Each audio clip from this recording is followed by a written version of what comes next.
Shalom, shalom. This is Shalomah from the Great Millstone Atlanta Church. Before I get started in this lesson, I want to give all praises, honor, and glory to Yahweh, Bahashim, Yahweh Shah, Bahashim, Rakakwadash. Double honors to my elders and apostles, a great millstone that teach and rule well. Peace, safety, much love, and blessings to the elect of Israel. This lesson is going to be pretty much going into peace amongst Israel. Israel being you Negroes, Latinos, and Native Americans scattered throughout the four corners of the earth. Some of you may look like the heathen nations. You may look like the so-called white man. You may look like the so-called Chinese man or East Indian man or Arabian. But a lot of you are actual Israelites scattered throughout the four corners of the earth. But yeah, I'm pretty much going to just go into peace amongst Israel. As a matter of fact, the city of Israel, Jerusalem, is Yerushalayim in the Hebrew, and it means city of peace. You know, so even when we say Shalom, it means peace be unto you, or forever peace be unto you. So pretty much, Jake just want peace. Jake really just want to live peacefully. When we come in our homes, we want our children to be at peace. We want our women to be at peace. You know, sometimes, especially when you come in from working, you just want to sit and quiet, you know, nothing on, no TV, no music, just sit quiet and just, you know, kind of unwind your mind from all the troubles of the day. Because nobody goes to work and have a great day every day, because first of all, this is slavery. You know, second of all, you always run into someone that's wicked, and we can't get away from that. So it's important to pray for peace, but, you know, do your best to live in peace. You know, this is really not the time to live in peace, because Esau is in rulership. Of course, he's that red horse that had the power to take peace from the world, because he was given that great sword. You know, he was given different weapons. As a matter of fact, let's go ahead and get that in Revelations chapter 6. It says, "And there went out another horse that was red, and power was given to him that sat thereon to take peace from the earth, and that they should kill one another. And there was given unto him a great sword." So we already know who that's talking about. That's who's ruling the earth right now in wickedness, ruling the earth right now that's constantly at war. You know, this world is constantly at war.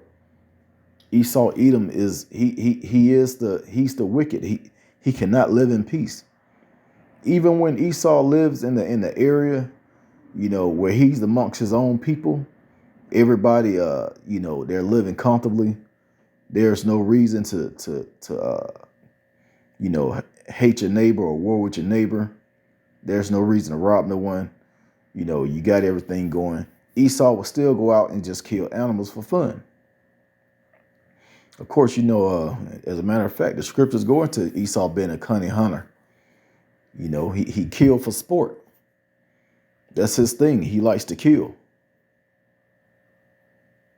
You know, but Jake, on the other hand, Jake is a plain man that just like to, you know, just live in peace. Of course, you got the wicked of all people, you know, that just live on the edge. They think that particular lifestyle is you know, is good because that's what they see in the movies. That's what they see in the music, which is all controlled by the same man, Esau Edom. As a matter of fact, the worst of the Edomites, which is Amalek. Amalek goes into the ones that wear the small hats. You know, that's over there in all land right now. Those are the ones that's controlling all this wickedness that's being pushed, and it's mainly targeting you Israelites to knock us off from being peaceful. But hey, it's really important to look past this devil and just continue to live peaceful. As a matter of fact, even when you go into the Lord's Prayer, it talks about uh, forgive our debts as we forgive our debtors. You know, you're supposed to have a forgiving spirit among you, or a forgiving spirit in you. You know, this is you really supposed to live peaceful amongst your enemy, and that's what we're doing now. Of course, we're not friends with this devil. You know, we understand how he gets down. Any little thing can get us caught up, can get us arrested, can get us locked up, can get us murdered. So we try our best to live peaceful amongst our enemies. Let me get Romans chapter 12.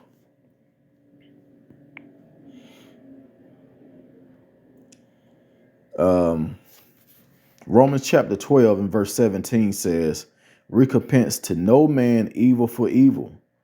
Provide things honest in the sight of all men. If it be possible, as much as lieth in you, live peaceably with all men. Dearly beloved, avenge not yourselves, but rather give place unto wrath, for it is written, vengeance is mine, I will repay, said the Lord Yahweh. Therefore, if thy enemy hunger, feed him. If he thirst, give him drink. For in so doing, thou shalt heap coals of fire upon his head. Be not overcome of evil, but overcome evil with good. You know, so, I mean, that's to a certain extent, especially in these times, because we really hate this evil. You know, we really hate being amongst these devils. But we do what we can. We do our best to be in peace, because we already know they have the power to do whatever they want to do. So a lot of times you just got to let a lot of that stuff go over your head. You know, I can't even tell you how many times I've been called the N-word for no reason.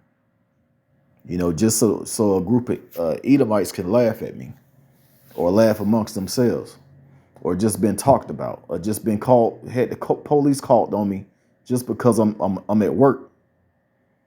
You know, not doing anything but just working.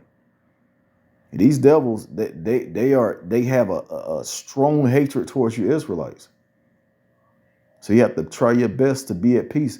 You know, a lot of people get pulled over and they say, I know my rights. Man, you don't have any rights.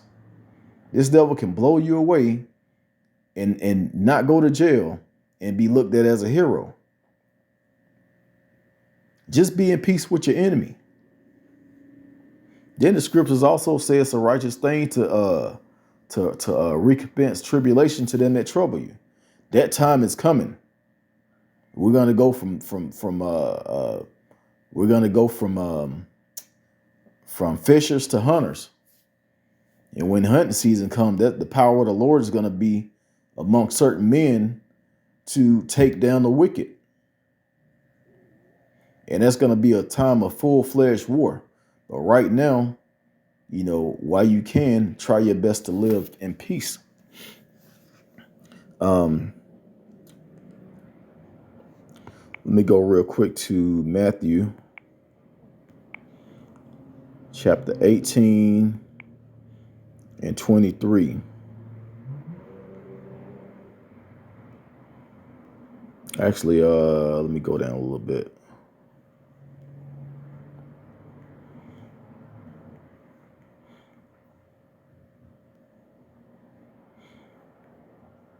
Okay, this is really going into forgiving. Let me see.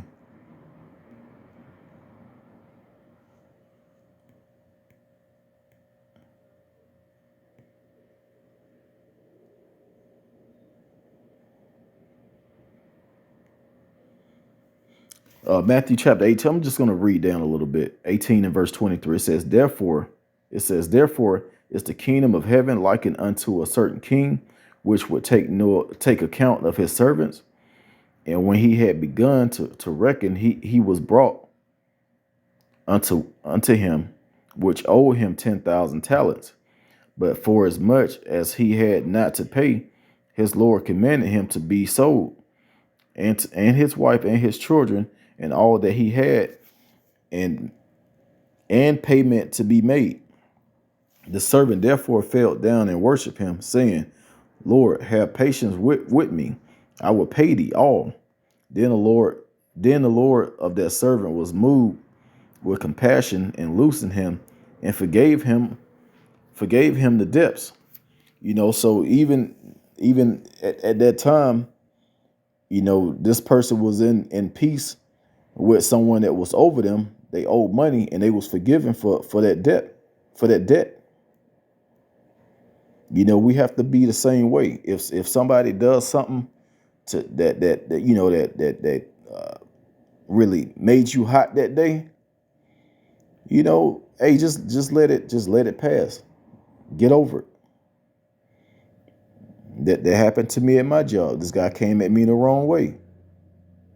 We kind of went back and forth, but the next day, I was just like, hey, what's up, man? Basically showing, hey, we got into it, we argued, it's done away with, it's over. We cool now.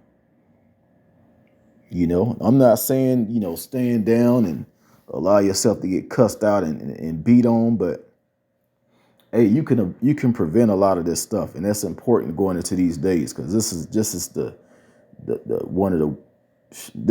time of the wicked just being at all-time high. People get murdered over nonsense every day.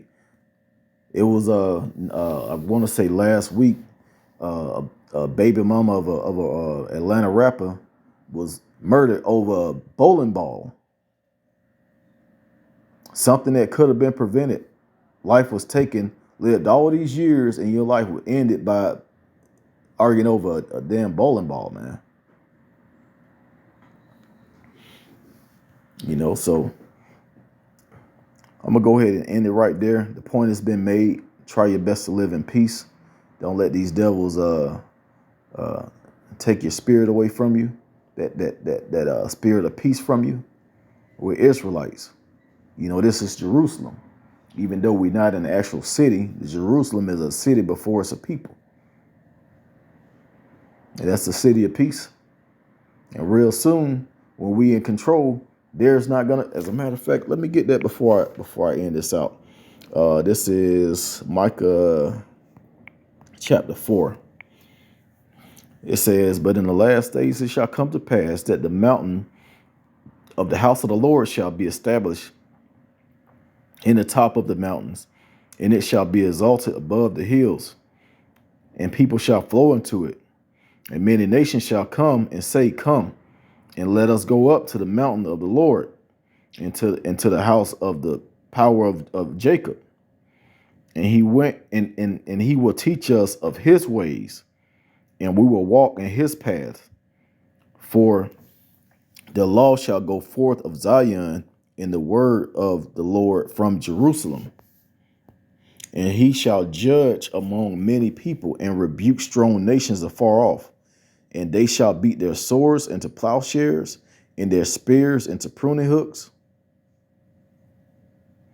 Nation shall not lift up sword against nation, neither shall they learn war anymore."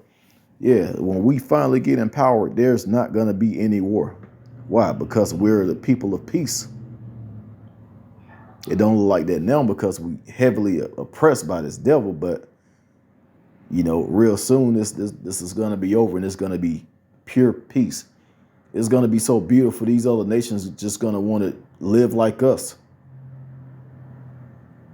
We're not going to have that anyway. If we rule in the earth, we're going to rule the earth in righteousness, and these other nations are going to be forced to get right.